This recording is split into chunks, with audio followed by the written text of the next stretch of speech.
அதிமுக தலைவர் திரு எடப்பாடி பழனிசாமி அவர்கள் இதுவரையில் கூட்டணி ஆட்சி குறித்து எந்த கருத்துமே சொல்லவில்லை. அமித்ஷா மட்டுமே இதை திரும்ப திரும்ப சொல்லி வருகிறார். இந்தியா கூட்டணியில் இடம்பெற்றிருந்தாலும் தமிழ்நாட்டை பொறுத்தவரையில் திமுக தலைமையில் மதசார்பற்ற முற்போக்கு கூட்டணி உள்ளது. அதை போல அதிமுக தலைமையில் கூட்டணி உள்ளதா இல்லையா என்ற கேள்வி எழுகிறது. தேசிய ஜனநாயக கூட்டணி மட்டும்தான் அதிமுக தலைமையிலான கூட்டணியா அல்லது அதிமுக தலைமையில் தமிழ்நாட்டுக்கு என்று தனி கூட்டணியா என்கிற தெளிவும் தேவைப்படுகிறது.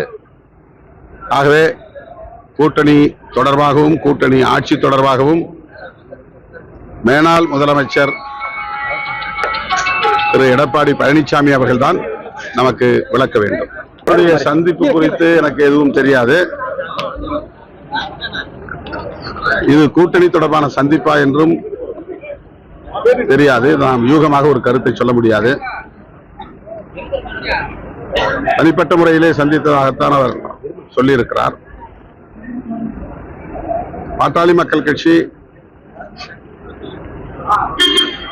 தந்தை மகன் இடையில் நிகழ்கிற பிரச்சனைகளை